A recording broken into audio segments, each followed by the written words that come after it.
Wszystko zaczęło się od króla Jagiełły. Mała Łodzia stała się miastem, które w XIX wieku rozwijało się najszybciej na świecie. W ciągu zaledwie 60 lat od powstania pierwszej manufaktury powstaje przemysłowa, wielonarodowościowa metropolia. Jednak wiatry historii nie zawsze jej sprzyjały. To, co zniszczył los, odbudowują łodzianie. Nasza Łódź. Miasto wielkich szans. Od 600 lat w sercu Polski i Europy. Jesteśmy Polakami. Jesteśmy niezwykłym społeczeństwem. Zawsze w obliczu wielkiego wyzwania potrafimy się mobilizować. Potrafimy stawić czoła wielkim wyzwaniom. Bo nie potrafimy stać obojętnie. Bo obchodzi nas bezpieczeństwo i przyszłość naszych dzieci. Bo wierzymy, że nadzieja zwycięża apatię, lęk i strach. Bo mimo wszelkich przeciwności nigdy się nie poddajemy. Potrafimy ciężko pracować, wspierać się i działać razem. Bo zależy nam na naszej ojczyźnie, naszym osiedlu, naszej ulicy. Bo chcemy naszych niezbywalnych praw i wolności. Bo nie oddamy naszych marzeń. Nadchodzi punkt zwrotny.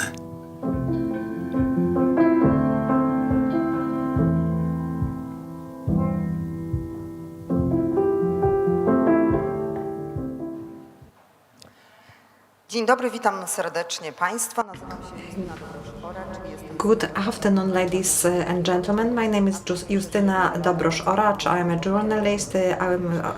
I'm also a parliament reporter. I also used to work for the public TV.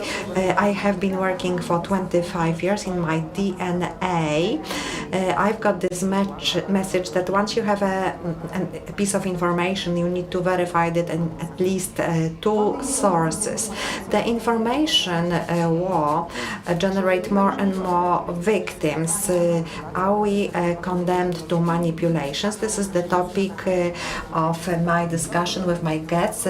Anna Mierzyńska, an analyst of social media and a researcher of information risk. Good afternoon. Witold Drożdż, former official, now he's a manager in a business, high level business. Good afternoon, sir.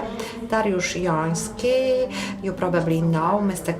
Joński. He is an MP representing the Civic Coalition, and General Radoslav Kujawa, a former head of the Military Intelligence Service.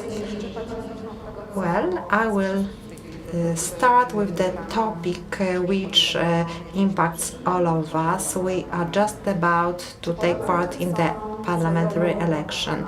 So do you think Poles receive lies on purpose, and what is the scale of this phenomenon?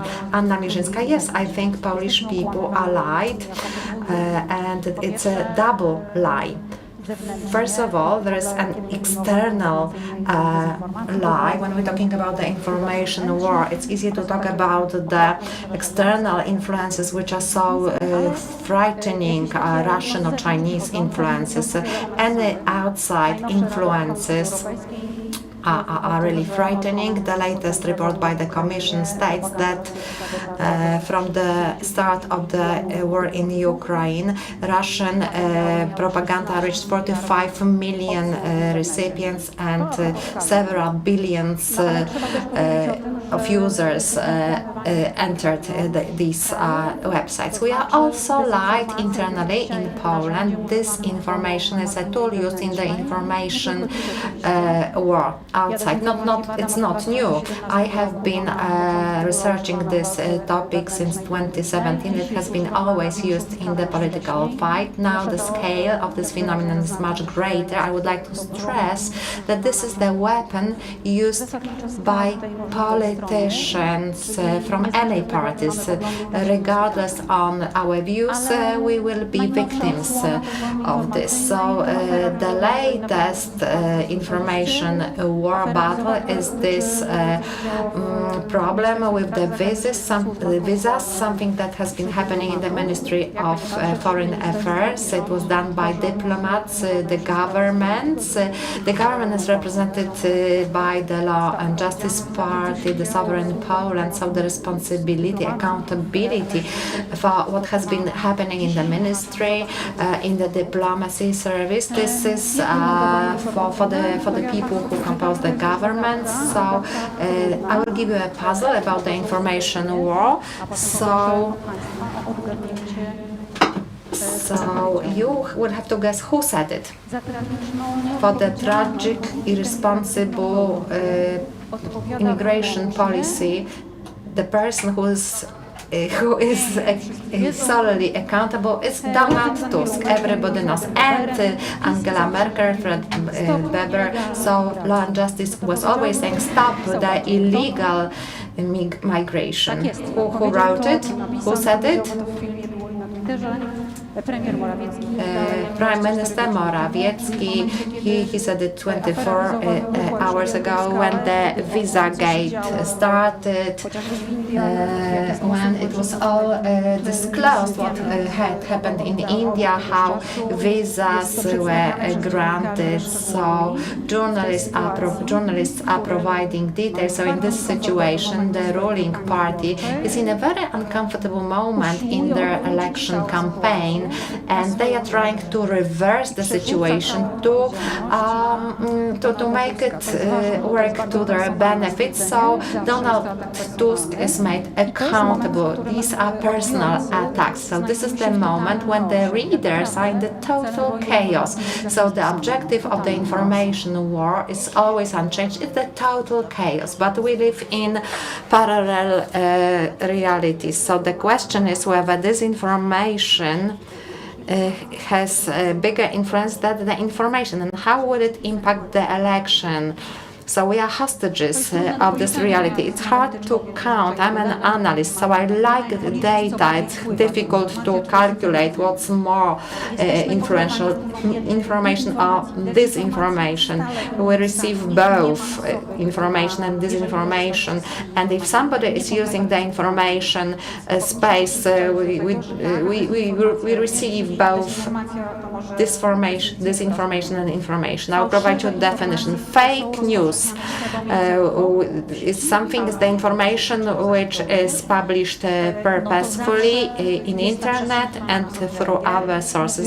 This is the space that always impacts us. We are talking about the information war, and it's not a metaphor. We are having the information war, and the fake news is the weapon in this war. And again, this is not a metaphor, because information space, what we believe in, impacts our decisions and behaviors, not only in politics. The information war had impact on the decision whether people should be vaccinated against COVID or not. Now the impact concerns our votes during the parliamentary election. So some people maybe will not go to vote. This will be their decision. Mr. Joński, I observe politics, but before I didn't see this determination among the politicians to counteract misinformation. Is it beneficial? Because maybe this is a kind of a sport where you can behave unfair. Truth is the best for any lies and misinformation. We live in this world of the Law and Justice Party. We can see the programs transmitted by the public TV. You used to work for this television station before the pacification. So I think they only provide lies. I would like to use my example to tell you about disinformation. How they cheat citizens, how great these impacts are. I can see them everywhere. 2 years ago, when I was driving to a meeting with Michał Szczerba in Zamość, we reached Białystok and we received the news. We read that on the border crossing in Usnarz there are 3 women and 5 children aged from 1 to 4 years of age. So we decided they are at the border crossing.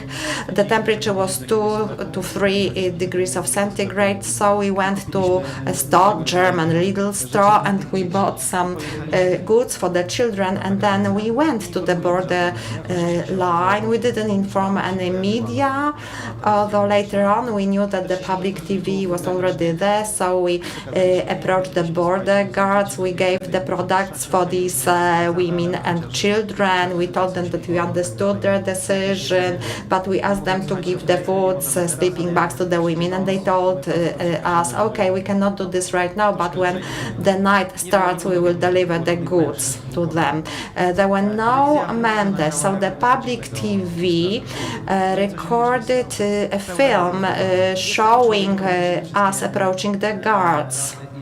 So there was a fake news. There is someone who counts how many times we are displayed in the media, in TV, for example. So they were saying that we went there to feed terrorists, that we crossed the border, that we wanted to cross the border, and that was broadcasted 36 or 37 times. So sometimes when I meet with the voters, they ask me the question, why did you go there? What did you do there? Why did you want to cross the border?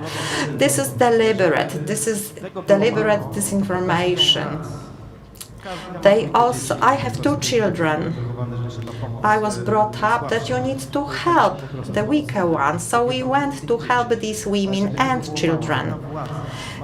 This authority, they disseminate misinformation. Additionally, at the managerial levels, they build a network of links with mafia who traded in people and visas. So we received the news that 200,000 people came to Poland. They purchased a visa for $5,000, and then they could migrate further on to Germany or to the States.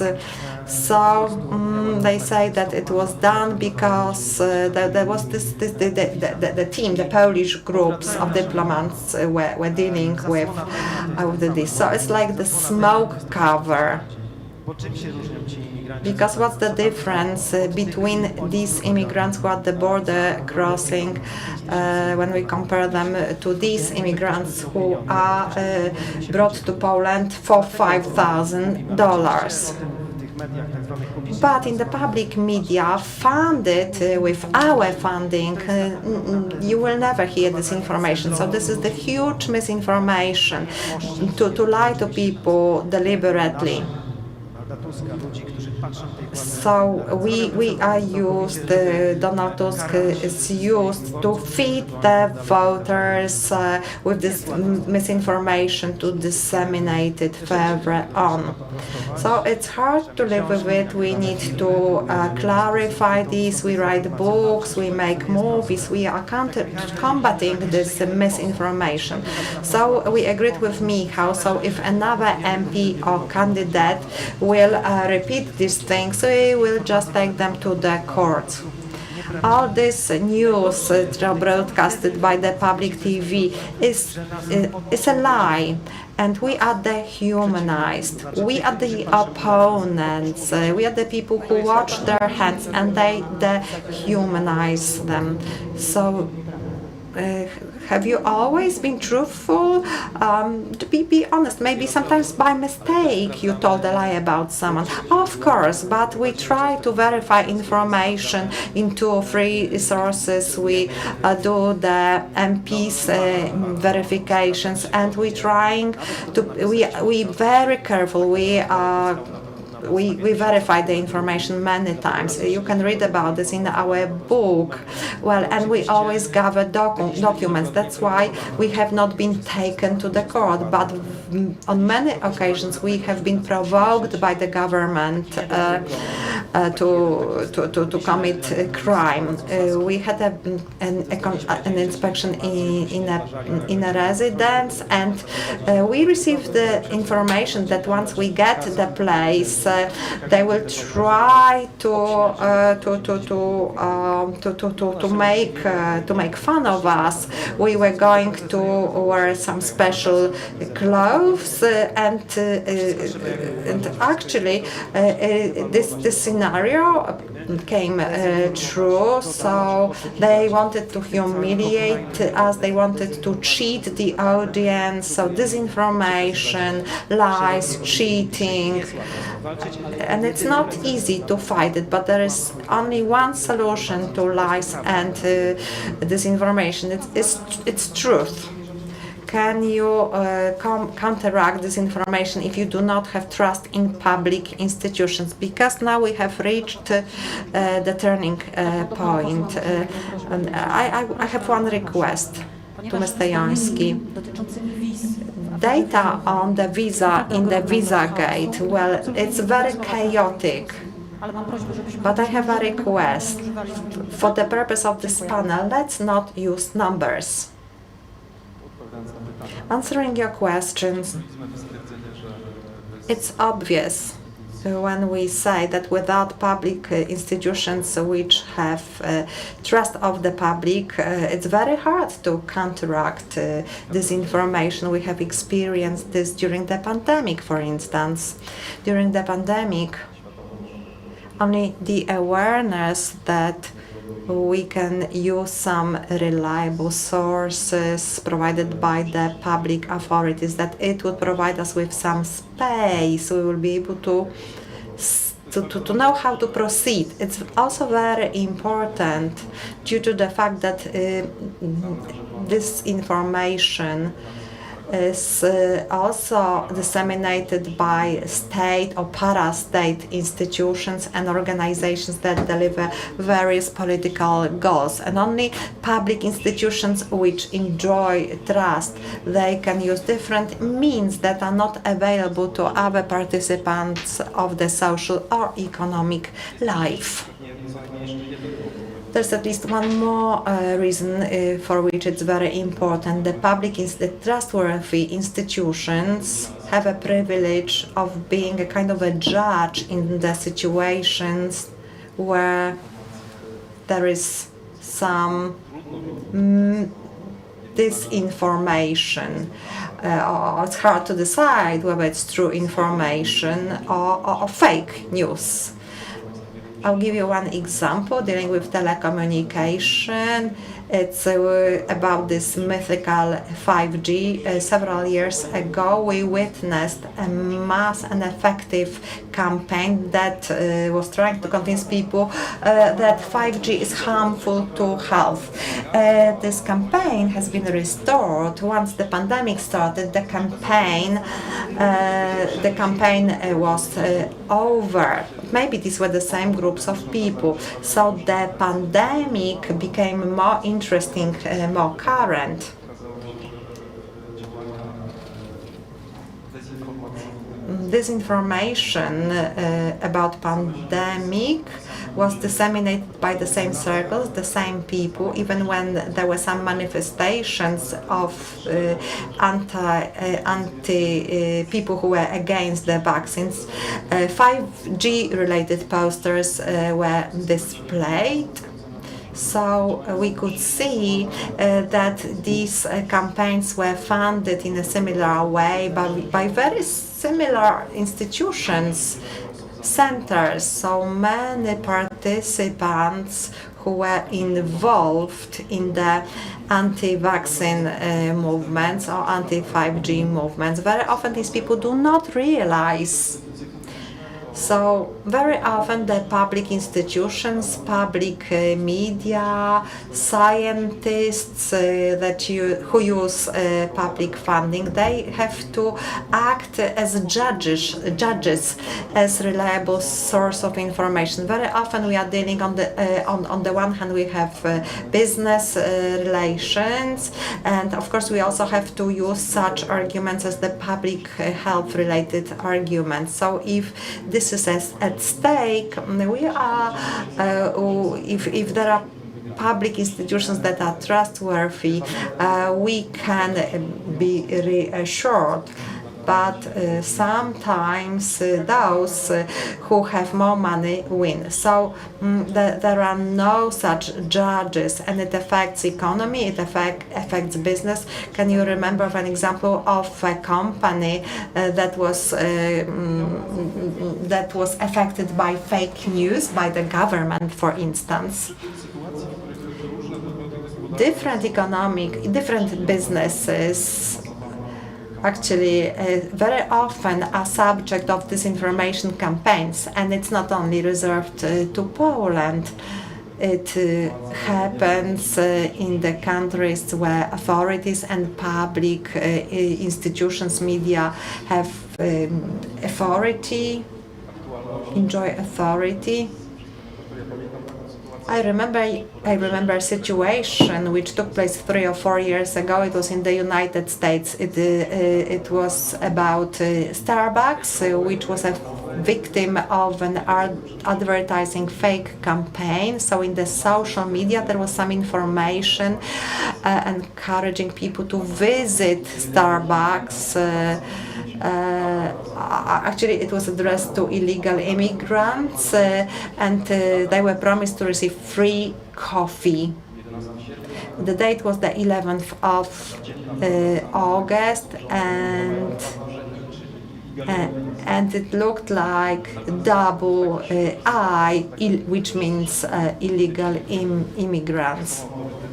So there are some authorities which are followed by the public. They are very often very popular, general. What about foreign services? Are they trying to impact the election? There were attempts of this type after the attack on Ukraine. The answer is simple and positive, as it relies from intelligence service and its task focusing on specific aspects. The problem is a moment of reflection when I started working for the state service at the beginning of 1990s. The theory of information was a vital component that young applicants of this legal profession in Poland had to learn. Since then, the world has changed thoroughly, as we had limited access to information back then. It resulted from the Cold War heritage. However, a few years later, it turned out that information is omnipresent and there is no reason for intelligence service to exist, because there are journalists, access to media, to public information. You can ask about anything. The world was far more peaceful and believed that the breakthrough would bring better results. The situation nowadays is different. The information is quickly duplicated, disseminated. It is easy to manipulate sources and achieve propaganda effect in a very short time. The instruments to verify the truth are limited. But coming back to intelligence service, this is the basic task of intelligence service, to reach the real information, because there is only one piece of real information. From the point of view of our enemies, affecting the information they consider reliable, affecting the political reality of Poland, is the task which is valid for the political breakthrough period. But in my opinion, it is not about the propaganda campaign and affecting it the way we could expect based on Catalonia, United States, Brexit referendum, but based on achieving the most important objectives, namely disintegration of the society, aggravating the cause, challenging the foundations of many years of collaboration under European Union and NATO, generating arguments. I have always been wondering, because typically when we talk about Russian service, not Chinese ones, because the priorities are different, the purpose of the Russian politics when the Republic of Poland was independent during the last 100 years was to make us argue with the Germans. Stalin deprived us of the land in the east, but pushed out the Germans through an arbitrary decision, and he knew that we would be in an argument with the Germans ever since. If someone says that the German Union is the greatest Polish problem and the Germans are our allies in the NATO and our effective defense will not be possible without German support, is surprisingly accepted by irresponsible people who have no reflection on the subject matter. If somebody from the outside observes our political reality, I don't know what words they could invent and inspire such activities, but we should always observe people who promote such politics and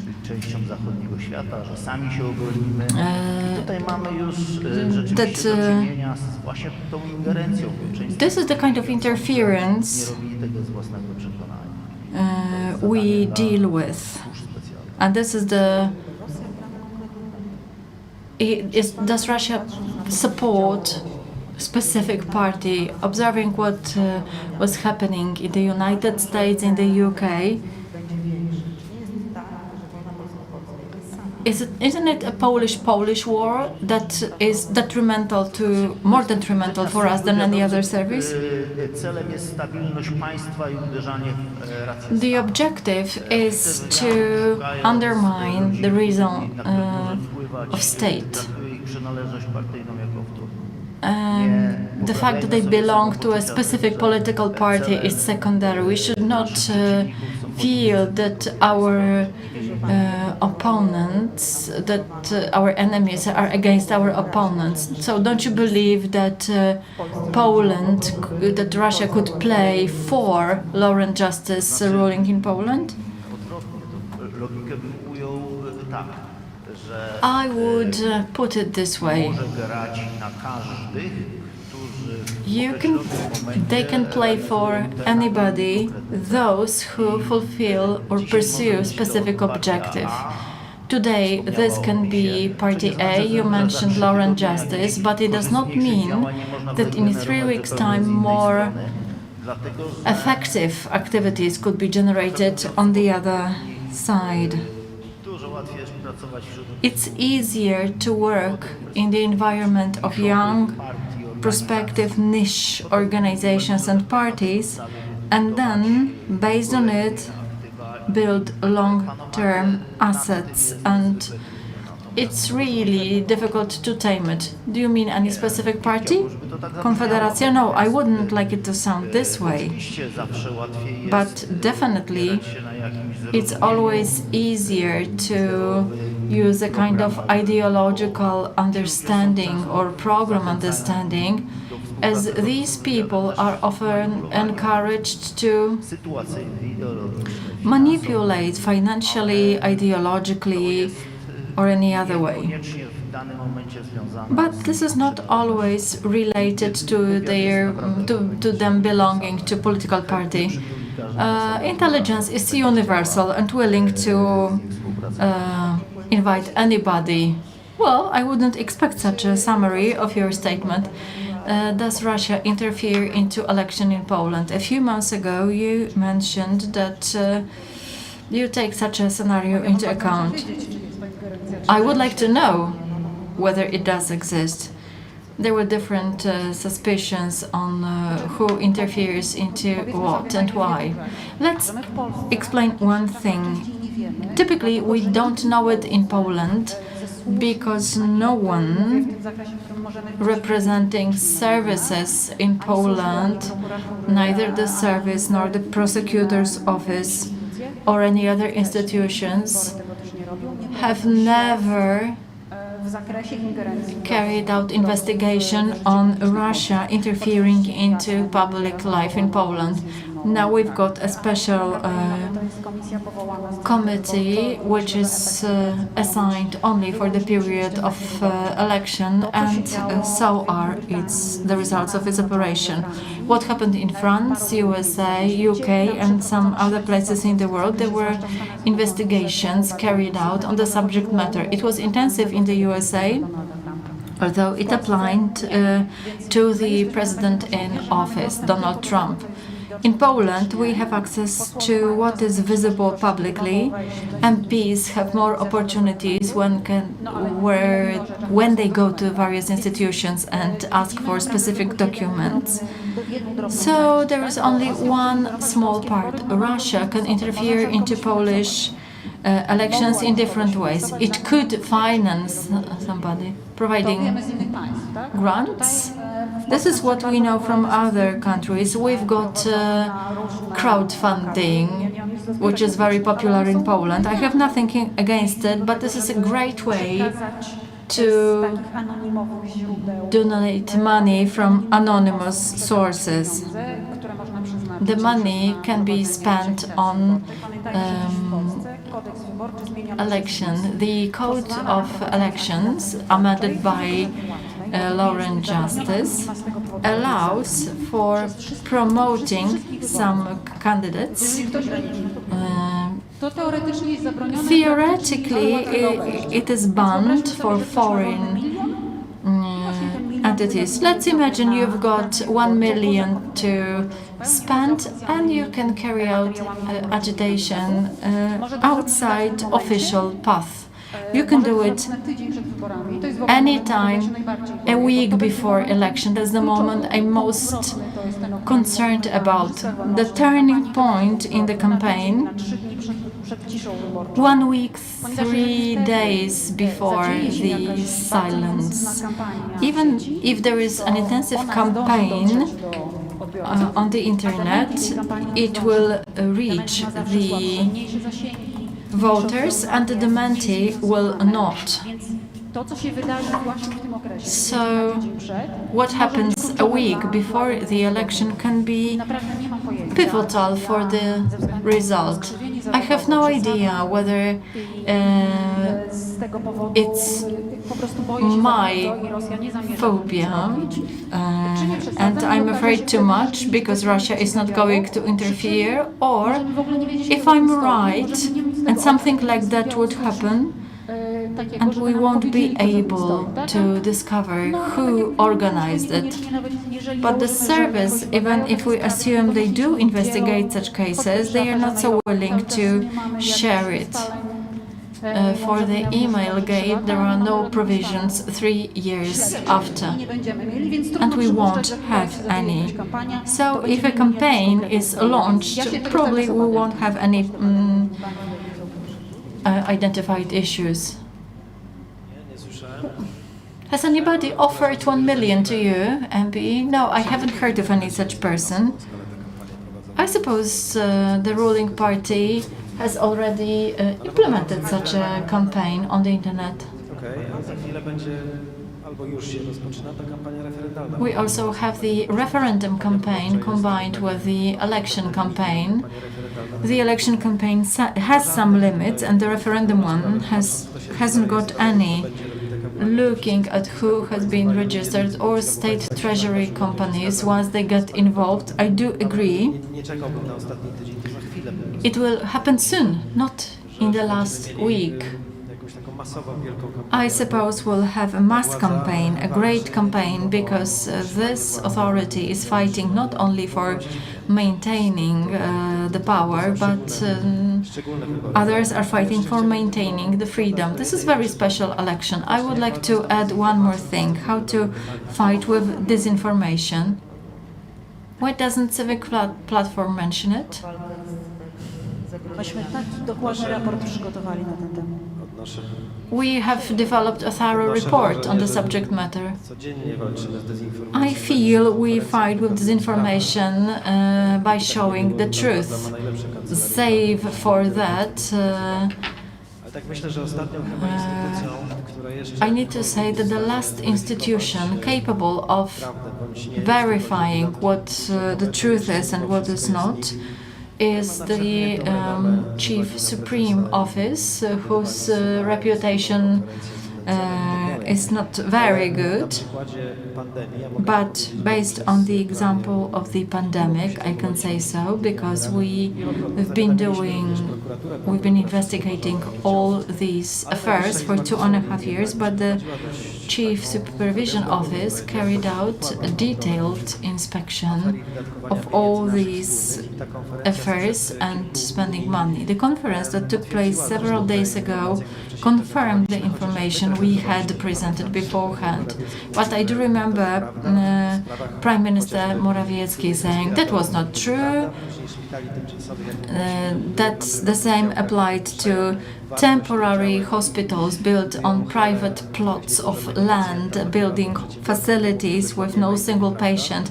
He said we were lying, that was not true. And now, when the Supreme Chamber, and I'm very happy that the person working there for 25 years, he signed this document and confirmed that what we showed is not enough, because 7 billion were spent on empty beds. I do remember a conference in front of the temporary hospital at the National Stadium saying that there are only 150 beds and not thousands of them. I remember public television informing that me and Prime Minister Szczerba are against temporary hospitals. We had never been against them, but that was according to the narrative of the ruling party. Since we were paying attention to the most expensive hospital and the fact that there were not so many beds, they decided that it's an offense. I don't know if it's disinformation or a lie, because there is a blurred border between them. If somebody says they're going to go to the prosecutor's office, it doesn't really make sense in the current political situation.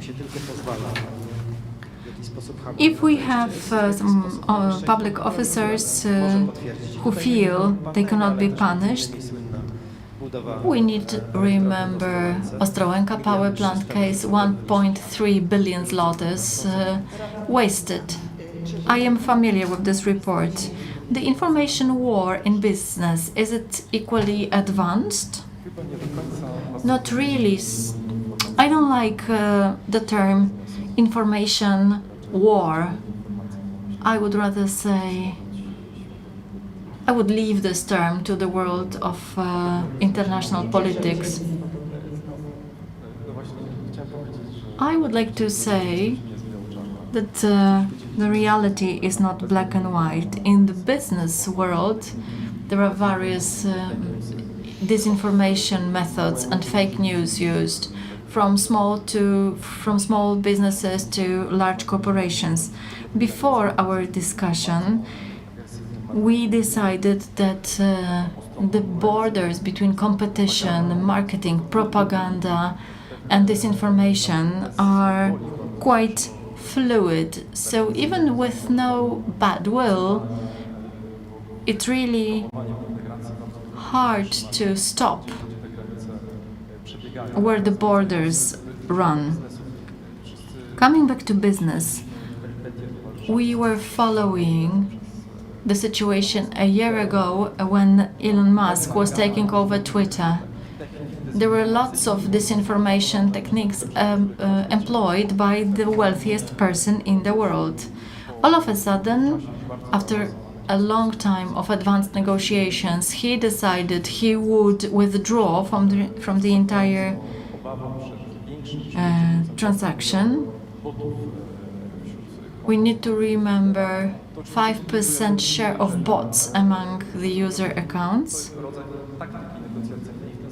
This is the type of information tactics trying to that is aimed to reduce the price of the entity he finally purchased. A few years ago, there was a case of the popular Indian restaurant in London. It had been popular until the information was disseminated that human meat was served there. The story seems absurd. All of a sudden, the turnover dropped by half, and despite the efforts of the restaurant staff and managers, the restaurant was closed. It was quite xenophobic motive, or competitors who were trying to push their competitor out of the market. In the business world, we can use various methods and techniques. How far-fetched and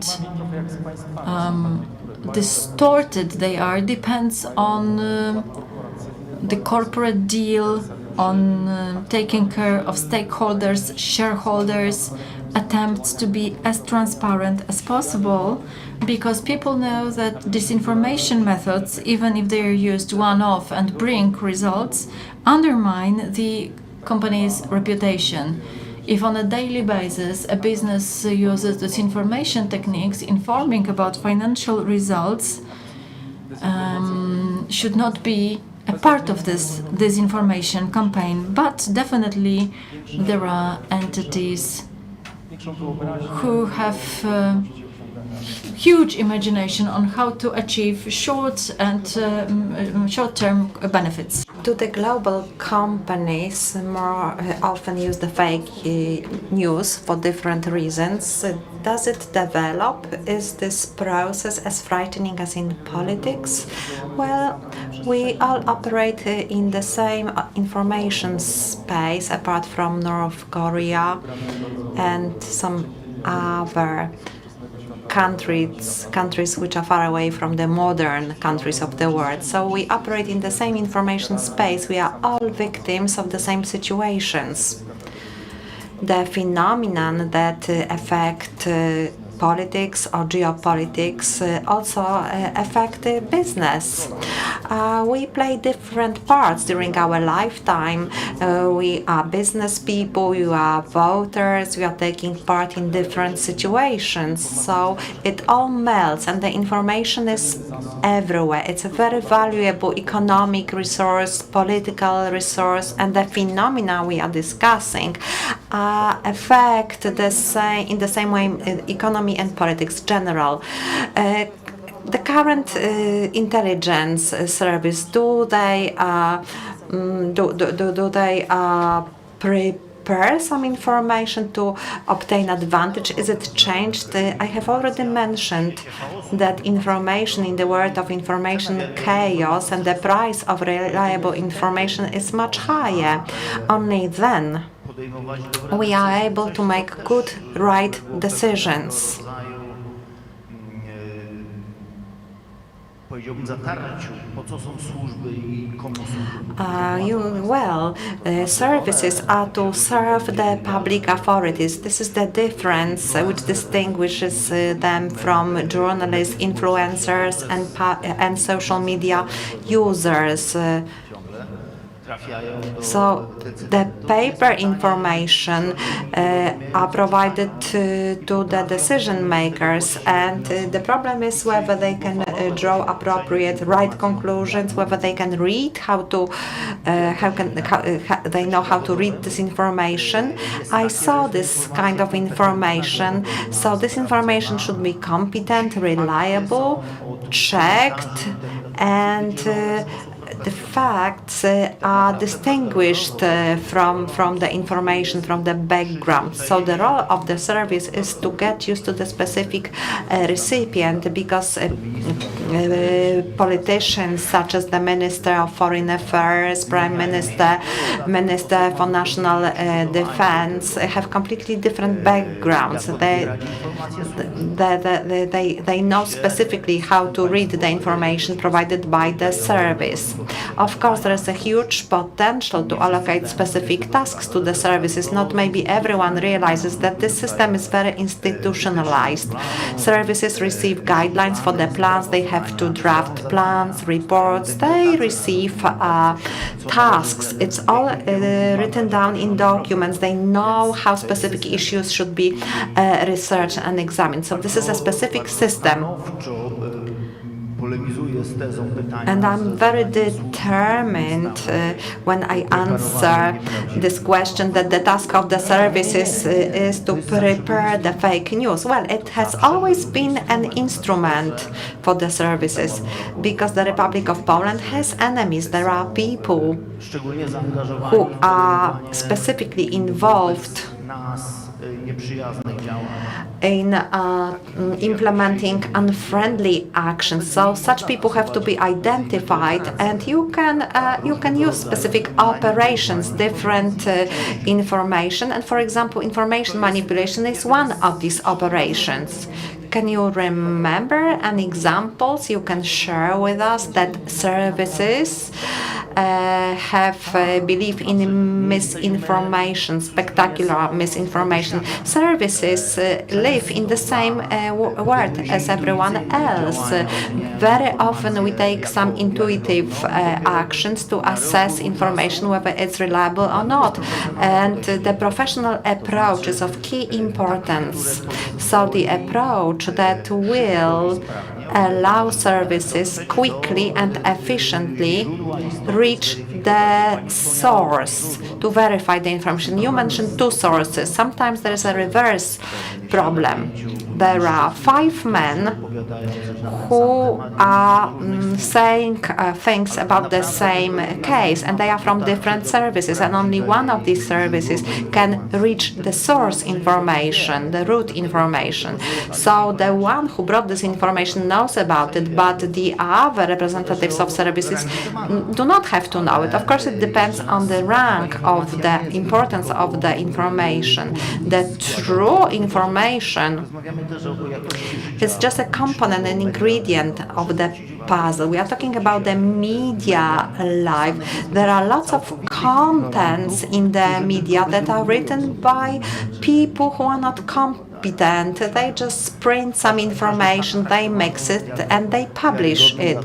And then it is reliable. It's viewed as reliable only because they published this information. So even competent people nowadays find it difficult. We are talking about the information war. Maybe we should be discussing the real war.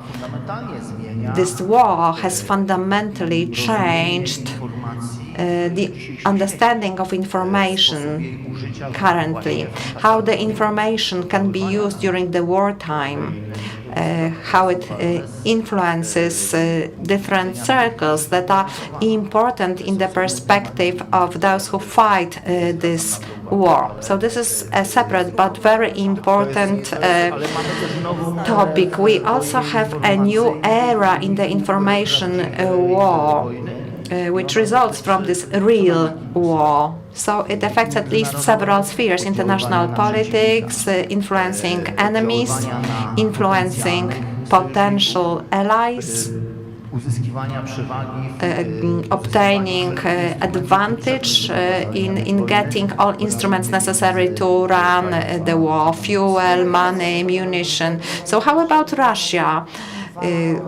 from this perspective? Because we know that Ukraine is the winner in Czy ta wojna w sposób przyspieszony nauczyła This war has taught us how to understand complexity of the world. Many things have changed. punktem była prezydentura Trumpa? Trump's presidency was a key moment because he decided that competition with China and Russia is not of interest to him. I'm mentioning this because we had a phase that there were empty spaces occupied by Russians in the Middle East, in Mali, in Sahara, in Central Africa, in Niger. They are using limited resources, and they can, and actually Europe and United States have not responded because we have forgotten about it. We as citizens and politicians observe what the voters think. We are taking part in the freedom games, so we want to be able to implement freedom. We want to have security, and we have to defend democracy as the system in democratic countries. People often ignore it. It's also ignored by politicians. That's why 400 Russian soldiers can take control over an African country which has a lot of natural resources. A nice distinguisher is the Rammstein group. It's not the Rammstein with double M, it's the Rammstein with one M, with an airfield, which shows these countries that truly support Ukraine. It's a very interesting clue. Dodam jeszcze też, bardzo skracając wypowiedź, zachęcam do... I would like to encourage you to analyze what is happening around BRICS. So, there is a club of countries, including democratic countries such as Brazil, India,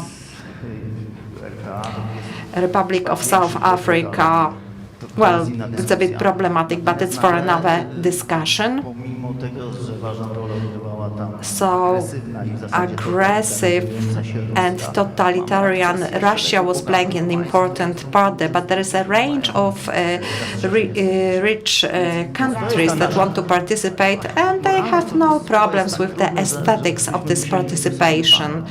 So we would need a separate panel for this. I would like to attract your attention that this is something we should reflect upon in the context of Russian propaganda and misinformation, disinformation, because it affects all the world, non-democratic words, because they frighten with the United States, with post-industrialism,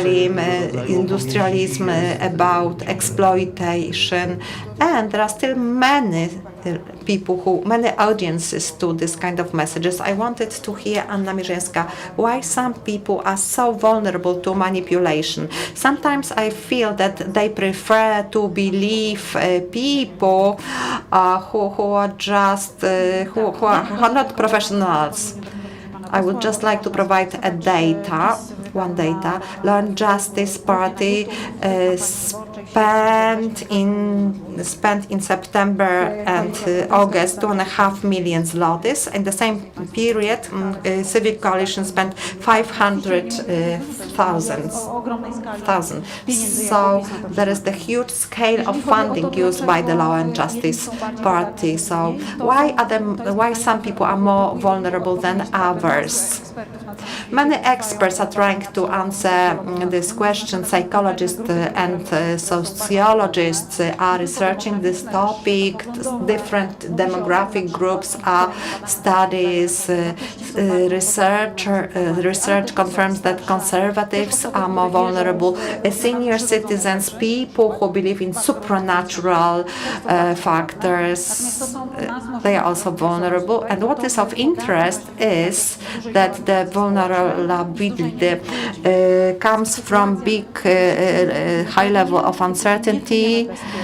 This is when we feel unsafe, when we feel uncertain, and when we belong to some groups that do not contact other groups, then we are very vulnerable to the misinformation. And when there is the social polarization, there is even the need for disinformation, specific disinformation. So the group wants to get fake news or true news. It doesn't matter whether it's true or fake. They want to hear something that will confirm their views. If their views are reflected, they do not even check whether this is true or fake information. One sentence to sum up. Information war, has it already affected the world? We have 2 minutes left. No, well, it has, well, we are still sitting here, so we are all right. I'm a representative of business, so we need smart, transparent rules and regulations, global ones, and global players. And we also need the common media information education. This will help us to develop resilience against disinformation, fake news in any of our life roles as consumers, as politicians, as citizens. I have already summed up. Dariusz Joński. Luckily, the world has not been affected so grandly, but we have to do a lot in Poland to make sure that the disinformation is turned into information, and we have to make sure that the public institutions, I don't only mean the public TV, but the Polish press agency, well, in the past, when we heard that this is this information disseminated by these entities, it was true information. Now we know that they release fake news. So we have to fight for true information. We have to fight for democracy and freedom, and I think it's doable. Free optimists. Information war is a permanent element of our lives. It has always been a problem, and we have to be aware of the face of the information war. Now the rulers are the populists. They use propaganda and disinformation purposefully, and they do it to maintain, to keep the power. So this is a serious problem. Secondly, we need to learn how to combat disinformation. We have to start disinformation when we are small children, just like we teach our children how to wash hands, how to wear a hat, to make sure that they will be able to cope with gossips, with lies, with any information that can be fake one, and that they should know that using the information and receiving, accepting information requires reflection. Thank you for your attention. Thank you for coming to our debate. Thank you very much. It's not always easy to recognize. It may look like this, or like this. It may be a burden, but it is a responsibility that we embrace nonetheless.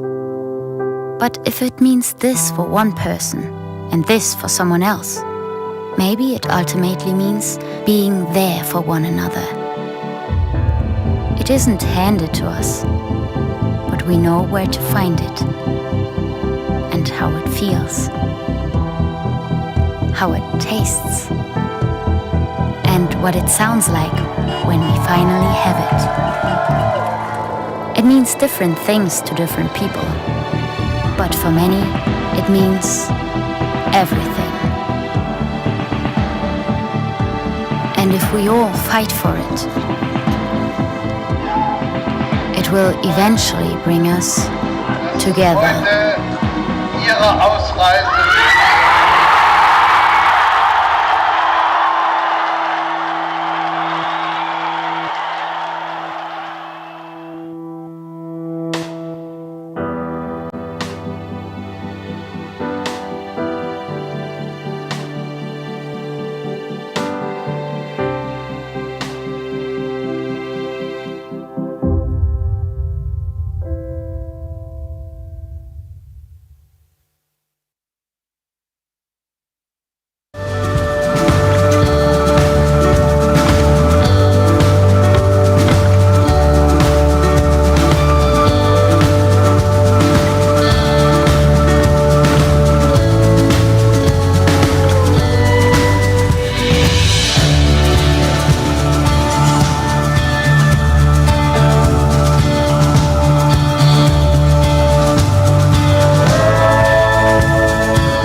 Jestem z zawodu lekarzem, zajmowałam się diagnostyką chorób nowotworowych. W Białorusi zajmowałam się mikrobiologią i molekularną biologią. Byłem nauczycielem szkoły podstawowej. Naszym celem jest budowanie umiejętności, które są ważne na polskim rynku pracy. Szybko nabierają takiej pewności siebie, bardzo szybko się uczą. Wszystko możliwe, kiedy starasz się.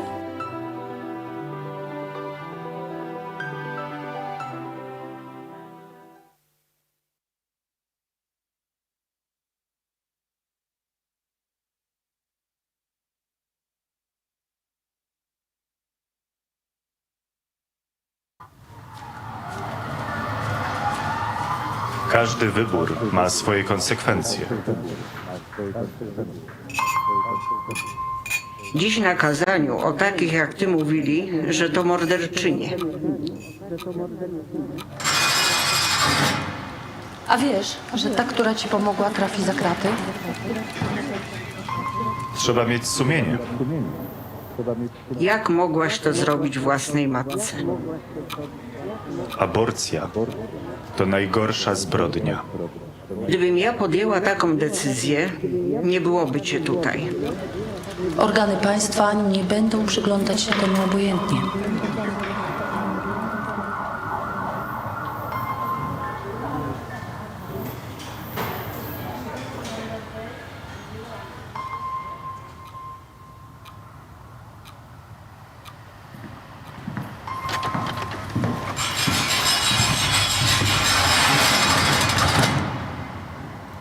Życie i zdrowie kobiety jest najważniejsze. Stop kryminalizacji aborcji. Kobieta decyduje.